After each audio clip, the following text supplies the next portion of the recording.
સંયુક્ત રાષ્ટ્રના નિવેદન અનુસાર નબળી ખરીદ શક્તિ, બજાર પર નિર્ભરતા, કિંમતોમાં અસ્થિરતા અને વધતા દેવાના કારણે પાકિસ્તાનના અનેક વિસ્તારોમાં લોકોની 2 ટંકના ભોજન સુધીની પહોંચ પર અસર પડી છે. ખાસ કરીને બેકારીના સમયમાં ઘઉંના લોટની ઉપલબ્ધતા અને કિંમત ચિંતાનો વિષય બની રહી છે. 2005 થી 2025 વચ્ચે પરિવારો દ્વારા ભોજન પર થતા ખર્ચનો હિસ્સો 43% ઘટીને 37% રહી ગયો છે. દાવા પ્રમાણે પાકિસ્તાન આર્થિક સંકટના સૌથી ખરાબ તબક્કામાંથી પસાર થઈ રહ્યું છે. સંયુક્ત રાષ્ટ્રના નવા અસેસમેન્ટ રિપોર્ટે આખી દુનિયાનું ધ્યાન ખેંચ્યું છે.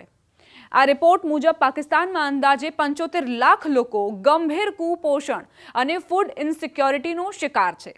ગયા વર્ષે આવેલા ભારે પૂર અને દુષ્કાળે પરિસ્થિતિને વધુ ખરાબ કરી દીધી છે. આ સાથે વધતી હિંસાએ લોકોની રોજગારી છીનવી લીધી છે. દાવા અનુસાર હાલત એવી છે કે લોકો પોતાનું પેટ કાપીને ઘર અને વીજળીના બિલ ભરી રહ્યા છે.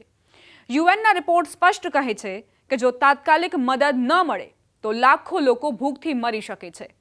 દેશની અર્થવ્યવસ્થા સંપૂર્ણપણે ક્રેશ થઈ ગઈ છે.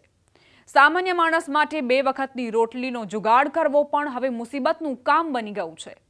ડિસેમ્બર 2025 થી માર્ચ 2026નો સમય પાકિસ્તાન માટે અત્યંત ભારે છે. Integrated food security phase classification એટલે કે આઈપીસીએ એક ડરામણો આંકડો આપ્યો છે.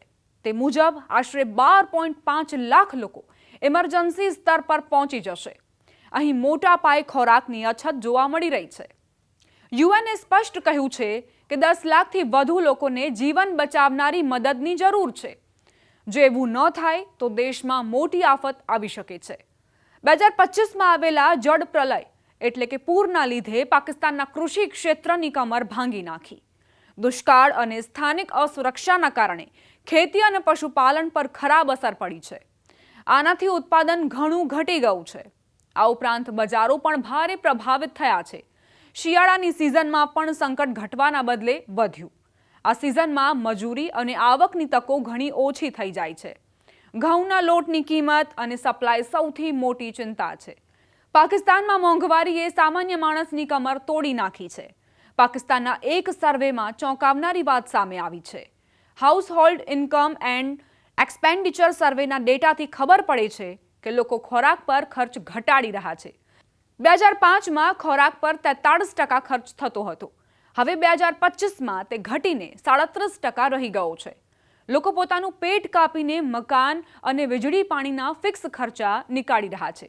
કહેવાઈ રહ્યું છે કે ભૂખ સાથે સાથે શિક્ષણ ક્ષેત્ર પણ ખરાબ રીતે અસરગ્રસ્ત બન્યું છે.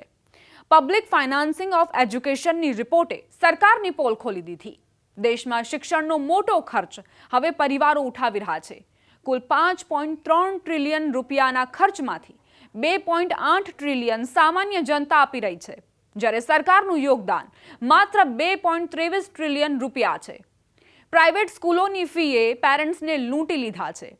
દેશમાં હજુ પણ આશરે 2 કરોડ બાળકો સ્કૂલથી બહાર છે.